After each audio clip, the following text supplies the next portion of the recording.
Hello everybody, welcome back to my channel. Today I want to talk about Tesla slightly increasing their car prices in order to curb demand. What does that mean? Tesla increased the price of their color on the Model Y by $500 for the red color. What does that mean? Well, because people are probably looking to get the red colored option, is going to cost them $500 more. And because of that, that is going to impact the tax write-off that they can receive, the tax break for the electric EV vehicle. What does that do? That $500 increase is essentially going to lose you $7,500. So a lot of people are not going to opt in for that red color, right? Essentially what that means is Tesla might not have a lot of red colors in stock, and it may cost them more to make. Therefore, they want to offload some of their other inventory of more generic colors like white, gray, black. And in order to do that, they're increasing the price of the red color, because shipping the same vehicle constantly, the same colors, patterns, the same everything, it allows for more speed. It allows for more productivity. It allows for more efficiency. It allows you to get more out of your workers. Therefore, it decreases the cost of making these vehicles, but it increases your profits because you're shipping so many in volume, right? So now if you want the red color, you got to pay for that. That $500 is essentially the labor that is going to take to switch that paint and put something else in.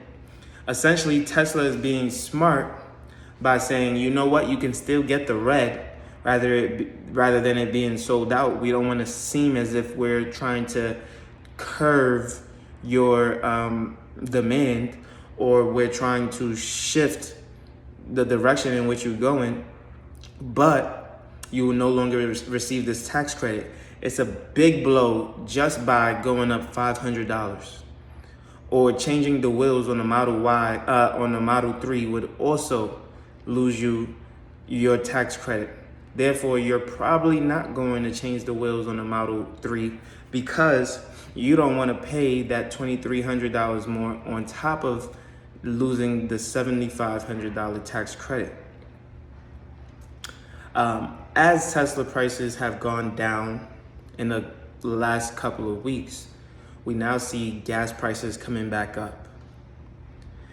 Gas prices are at $3.56 here in Columbus, Ohio, and climbing. And it's been climbing drastically over the last couple of weeks. With job loss on the rise, with inclement weather changes in this winter months, we're seeing a lot of job layoffs all across the board, less people being able to drive into the office, people looking for high-paying jobs, on-demand jobs. And then at the same time, gas prices are going up, which is now tightening the amount of, cash, spendable equity that people have.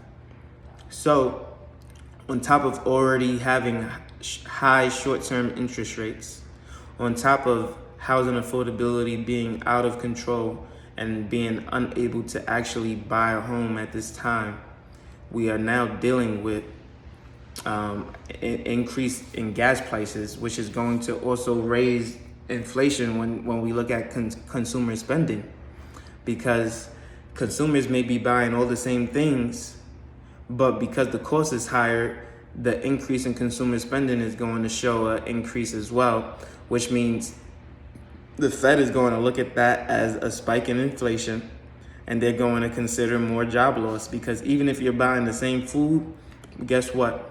You probably shouldn't be eating crab anymore, right? You probably shouldn't be eating this. And this is what the government is thinking in terms of your life and how you live it.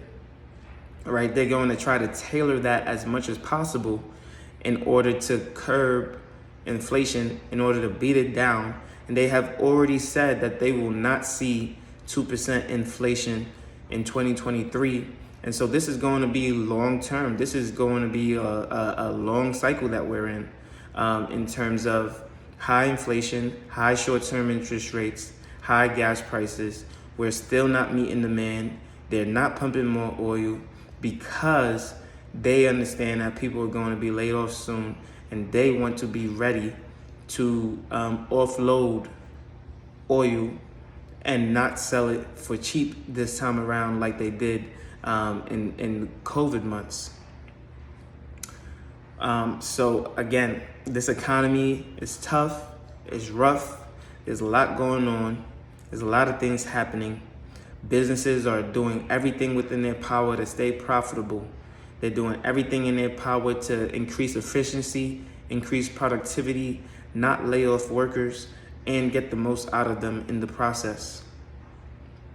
In order to do that, they are jumping through hoops, maneuvering, finding different ways to curb demand, finding different ways to bring in demand. My phone has been blowing up with sales here, there, everywhere, for ductwork, for free inspections, for quotes, for all types of stuff, just to get me to spend some money with them. I mean, my phone does not stop ringing. In fact, I'm now telling people, you're calling the absolute wrong number. If anybody has some advice for me in order to block these callers, because even their managers can't stop these workers from calling my phone, please let me know in the comment section down below, because I am completely tired of being spammed with calls every single day. With that being said, I mean, in this tough market, people are looking for any way to make money, any way to get your money in order to stay afloat, in order to stay in business, in order to be that top salesperson, in order to make sure money keeps flowing in. I'm seeing the world for what it is, right?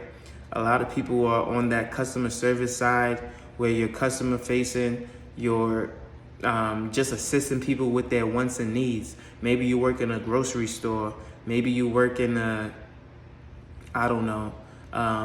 leasing office, maybe you work in a bank, maybe you work where people understand, hey, this transaction benefits me in some way or some capacity.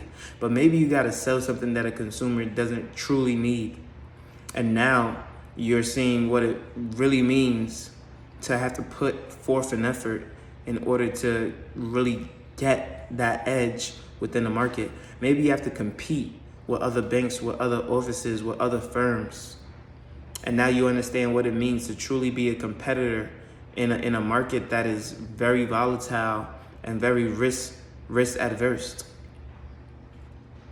In the same breath, it's up to you to make sure that you're financially secure within this tough time. And I keep harping on that because I understand that what all businesses are doing in order to stay afloat, in order to seem productive, in order to get out of this tough economic time that may last 2 to 3 years, it is also up to you to ensure that you are not left stranded, you are not left down and out. You must ensure your own financial freedom, and you cannot have a setback because of job loss or anything else in between. So make sure you're getting after it. Make sure you do what you need to do to stay on top of things. If you like this video, make sure you like, comment, and subscribe. It truly helps this channel out, and it will help me grow as I continue to give you content every single day at 8 a.m. daily. I appreciate you all for tuning in. Thank you, and I'll see you on the next one. Peace.